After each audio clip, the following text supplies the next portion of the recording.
Just get some things off my chest and do some spicy hot music takes.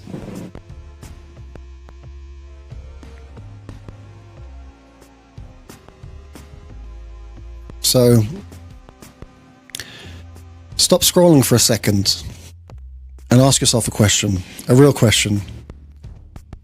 Why on earth are millions of people across the globe tuning into streams of degraded, noisy audio to study, sleep, and to deal with anxiety? Why are we intentionally adding tape hiss, vinyl crackle, and bit crushing back into pristine, high-definition digital recordings? Think about that paradox for a second. From an engineering perspective, the entire historical evolution of audio technology, going from wax cylinders to 32-bit, 192 kilohertz digital audio, was focused on one goal: total signal fidelity, eliminating noise, raising the signal-to-noise ratio. Yet, peer-reviewed psychoacoustic and neurological studies reveal a fascinating reality about how the human brain processes sound. High-frequency, razor-sharp digital audio, especially in the 2 kilohertz to 5 kilohertz range, where our ears are most sensitive. These trigger subtle, sustained autonomic nervous system arousals. White noise and analog degradation, on the other hand, function as a psychological mask. If you have broad spectrum, low amplitude noise, similar to the crackle from the surface of a vinyl record, or tape hiss from an old tape with the hiss you could hear, these smooth out harsh transients in the sound, and they fill in gaps that we hear. This allows the brain's threat detection center, the amygdala, to lower its guard. That's documented neuroscience. Analog noise provides a predictable, low-contrast auditory floor that our nervous systems interpret as safety. That's the baseline.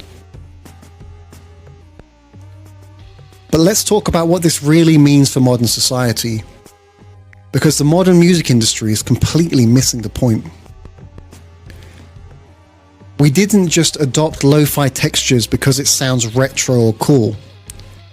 We run to analog noise as a survival mechanism against an environment that is over-sanitized, hyper-compressed, and relentless. We live in a world where every phone screen, algorithm, and notification is engineered to spike our dopamine and keep our stress response maxed out. Modern, ultra-clean, hyper-quantized digital music mirrors that exact same hyper-polished, aggressive environment. When you strip out every flaw, every room reflection, and every bit of physical texture, the music stops feeling like a human being made it. It feels sterile. It feels cold. But when a lo-fi producer dials in some vinyl crackle, pitch warble, or some degradation from bit crushing, they aren't just making a style choice, they're creating a refuge. They're putting a warm blanket over a hyper-anxious generation. We aren't just craving perfection, we're starving for humanity. We chose the crackle of a record and the drift of a cassette tape because our brains are desperate for something that feels real, grounded, and imperfect in a world that demands we be perfect every single second.